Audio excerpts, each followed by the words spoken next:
A human out of place. The sky tore open in flame. Captain Jace Korr gritted his teeth as alarms screamed through the cockpit. A dozen red warnings flashed across the cracked HUD. Shields gone. Stabilizers fried. Navlink useless. Velcara's twin moons shimmered ahead, casting pale gold light across the dense, mountainous terrain below. "Brace," he growled to no one. The Falcon Edge, his sleek, long-range scout vessel, spiraled violently toward the alien planet's surface. A rogue pulse, an electromagnetic disruption, had shredded the ship's systems mid-orbit. Sabotage. He bet his last rations on it. The last thing Jace remembered before impact was the glare of the jungle canopy rushing up to meet him. He awoke face down in a muddy stream. Everything hurt.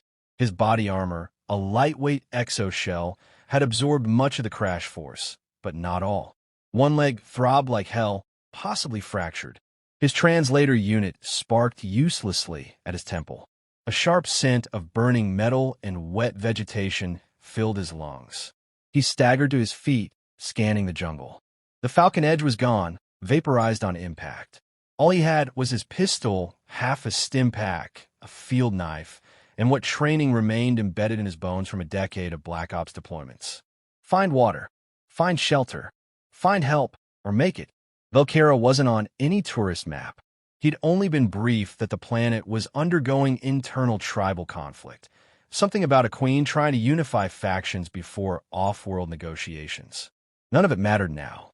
He needed to survive. Then he heard the screams. Jace limped toward them, using instinct more than reason.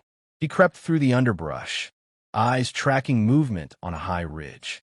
A narrow mountain pass opened into a clearing below, where a royal procession, dozens of aliens on glowing beasts, clad in iridescent armor, was under siege. Arrows rained from the tree-line. Screams of dying soldiers echoed across the rocks. The attackers were tribal rebels, no doubt. Their jagged armor was wild, painted in red clay, their weapons crude but deadly. A cluster of royal guards had formed a circle around a figure on a pale steed, her robes trailing like fire, her skin gleaming with violet undertones, crowned with a halo of woven crystal. She wasn't just nobility. She was the queen. Without thinking, Jace sprinted into the chaos. He dove behind a fallen log as arrows thudded into bark. Drawing his pistol, he fired 2 quick shots into the tree-line. One attacker dropped, his shriek silenced mid-leap. Jace grabbed a fallen spear from a dead guard and hurled it with precision, impaling a rebel charging from the flank. The queen's guards turned at the sudden interference, clearly stunned by the strange warrior with short-cropped black hair and a glowing sidearm. Their hesitation nearly cost them, until Jace pointed to the queen and yelled the only word he knew might matter. "Protect!" A massive arrow whistled through the air. Jace saw it before they did. Time slowed. His instincts roared. He sprinted forward, faster than the guards could react, and threw himself in front of the queen just as the arrow struck. It slammed into his left shoulder with a sickening crunch. Another arrow caught his thigh. He collapsed onto the queen's mount, gasping. The guards surged forward, slicing down the remaining rebels. It was over in seconds. Jace lay in the dirt, bleeding and half-conscious, staring up into the stunned face of the alien queen. Her eyes, silver, shimmering, met his. "You, Skyfallen," she whispered in her native tongue, words barely decipherable. Then darkness claimed him. Jace awoke in a room of crystal and silk. Cool air drifted through open arches carved into glowing stone. Strange alien music hummed from somewhere far below. His wounds were wrapped in a gauzy substance that tingled like static. An elegant figure sat at his bedside, her silhouette noble, otherworldly. "Do you understand me?" she asked in measured, careful English. The translator implant. Someone had repaired it. Jace nodded, groaning. "You risked your life for me. You didn't know who I was." "What?" He met her gaze. "Didn't matter who you were. You were about to die." A long pause. Then, softly, "My name is Serna Velathri. I am Queen of Velcara." She stood slowly, graceful despite the weight of a crown forged from starlight and bone. "You are not of this world, but you've spilled blood for mine. My people will not understand this. Many will fear you. Some will want you gone. Jace smirked. That's not new for me. Serana tilted her head, curiosity in her gaze. Then let them come, she said at last, voice sharp as a blade. Because I name you Skyward. From this day forward, you will walk under my protection. And just like that, the man who had crashed alone, broken, and hunted was no longer a ghost in a strange world. He was something more. The Queen's burden. Jace stood on the palace balcony, staring out over the city of Zelkara, an alien jewel carved into the mountain's heart. The architecture was unlike anything he'd seen. Towers of glowing quartz rising like frozen lightning, gardens suspended on floating platforms, and bridges made of woven vines that pulsed with bioluminescent energy. It was beautiful and fragile, like the queen who now ruled it. Does it always feel this tense? Jace asked. Queen Serana didn't answer right away. She stood beside him, her ceremonial robes flowing in the breeze, but her posture was rigid. Watching, measuring, thinking. It is tense because I still breathe, she said quietly. And because those who wish to wear the crown are angry, I did not die in the mountains. Jace touched his bandaged shoulder, wincing. Hell of a way to start a friendship. Serana's lips twitched. You saved my life. That earns more than friendship in Velkara. Her expression turned serious. But it also makes you a target. They turned back toward the throne hall. Inside, nobles bickered in soft voices, throwing veiled insults like knives behind fans and flowing sleeves. Serana's court, gilded in silks and feathers, watched Jace like he was a disease, a wild animal brought into a temple. To them, he was off-world filth. To some, a threat to ancient customs. But to Serana, he was something more, proof that help could come from beyond the stars, and that frightened them more than any arrow. Later that evening, as the court thinned out and shadows crept long across the stone, Jace found himself wandering the inner palace. The corridors glowed faintly with energy veins pulsing beneath the surface. Statues of old rulers lined the halls, most wielding staffs, not swords. Velkarans, it seemed, ruled with tradition and ritual, not brute strength. He wasn't sure where he fit in here, or if he did. Lost. Serana stood behind him, her voice soft in the stillness. I'm good with directions, Jace replied. Just not so good with politics. She stepped beside him, eyes scanning the rows of statues. Each of them faced rebellion during their reign. But none had an off-world warrior arrive like a thunderclap from the sky to shield them. Wasn't exactly my plan, Jace muttered. She smiled. No, that's what makes it special. They entered the Queen's chamber. The guards bowed and stepped aside, clearly uncomfortable leaving Jace alone with her. Still, none dared question her command. A large window overlooked the moonlit mountains. Between them sat a small, alien harp made of crystal strands. Serana sat and began to play. The sound was haunting, not quite music, not quite silence either, like memories echoing in air. I'm told your people are warriors, she said between notes. Is it true you were bred for battle? Not bred, Jace replied. Trained, conditioned, then thrown into hell. She looked up. Do you miss it? Jace leaned against a pillar. No, but I miss the clarity. In war, you know who's trying to kill you. In politics, everyone smiles while drawing the blade. Serana nodded. Exactly. The next day, Jace stood at Serana's side during an official gathering on the Sky Terrace, where petitions and grievances were brought before the crown. He wasn't sure why she wanted him there. Maybe as a statement, maybe as protection, or maybe because she didn't want to stand alone anymore. One petitioner, a noble draped in crimson and gold, stepped forward and bowed. Your Majesty, he began, his voice honeyed. Your survival is a gift from the stars. But some whisper you've strayed from Velkaran tradition, that you elevate an outsider while ignoring your own blood. Translation, why is that human standing next to you instead of one of us? Jace said nothing, just stood still, his eyes scanning for threats, his body relaxed but ready. Like a soldier, Serana stood. This outsider threw himself into death's path to save your queen. No tradition forbids gratitude, but many forbid dishonor, the noble replied. That was a step too far. Jace took a half-step forward, and the guard stiffened. His voice was calm, but it cut through the tension like steel.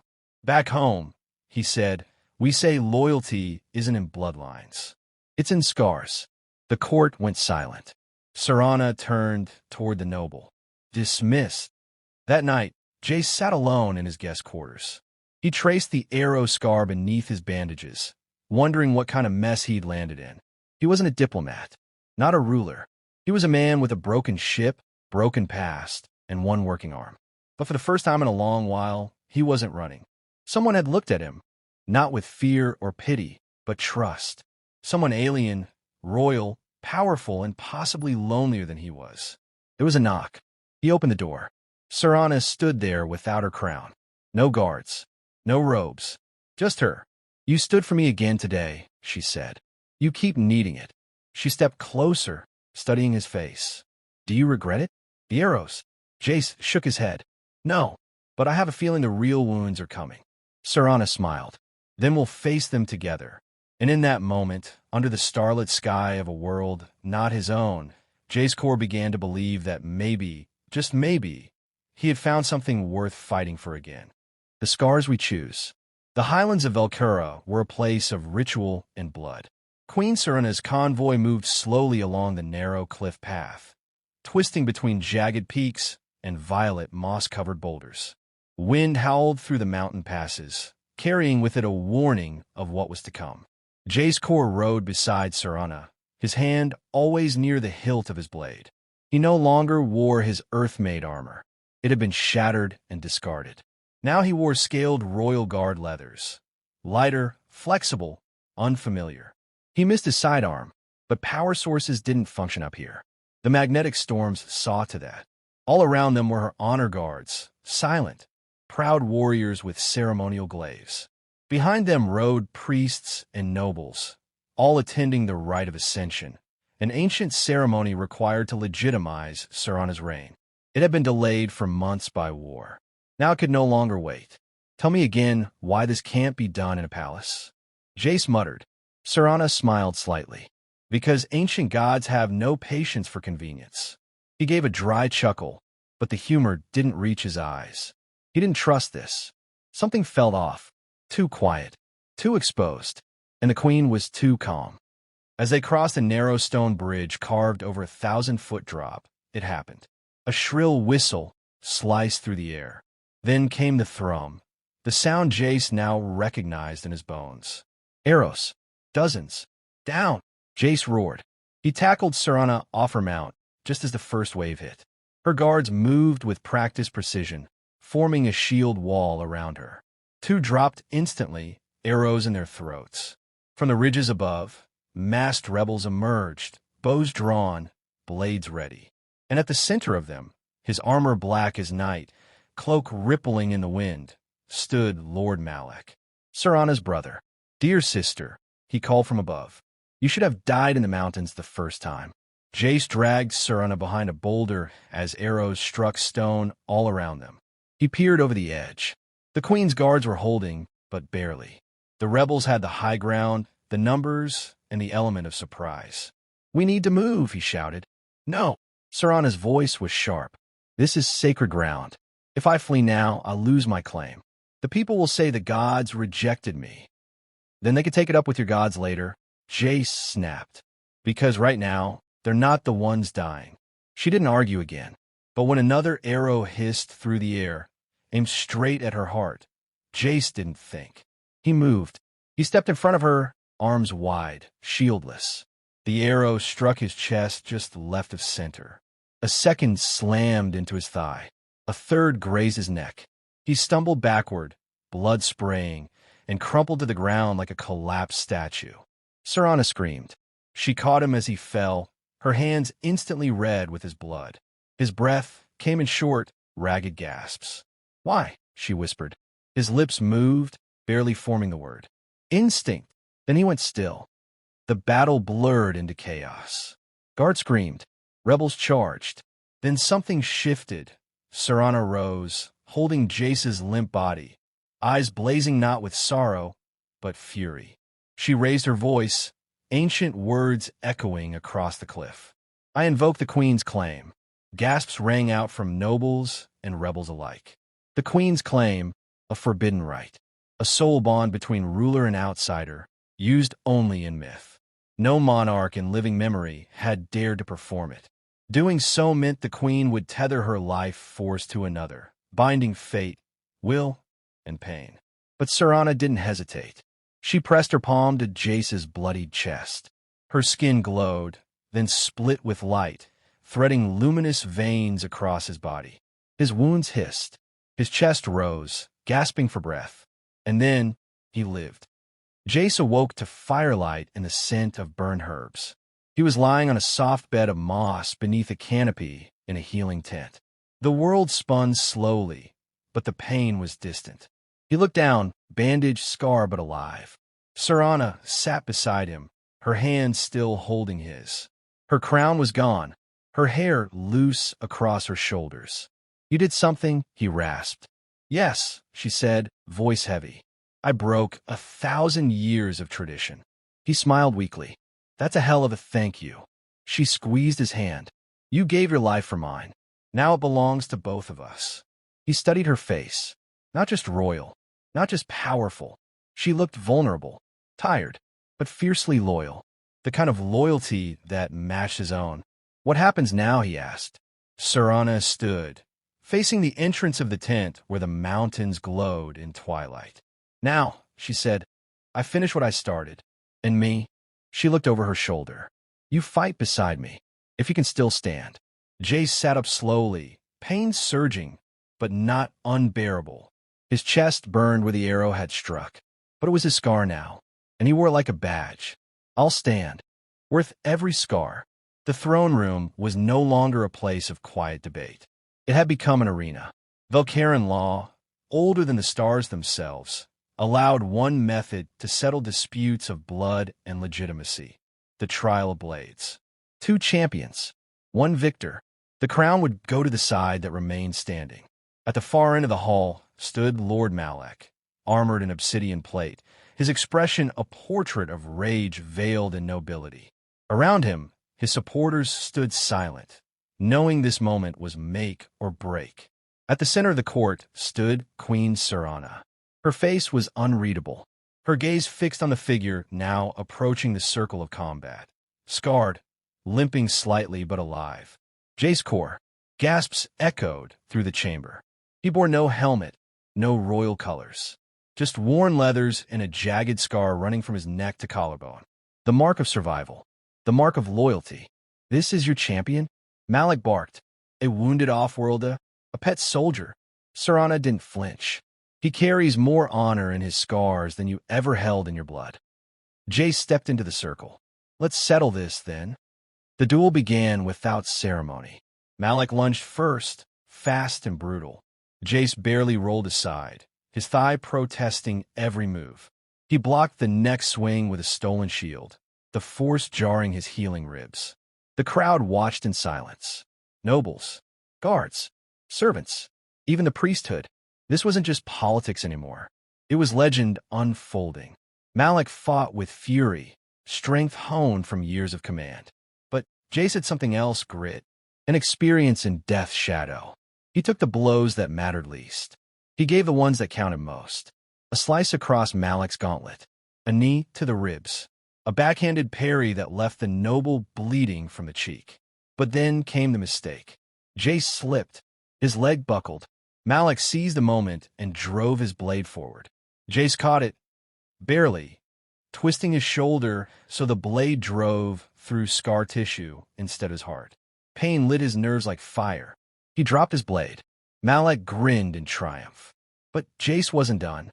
With a roar that came from someplace deep, someplace forged in war and sacrifice, he grabbed Malak by the throat, drove his forehead into his enemy's face, then swept his leg, sending them both crashing to the marble floor.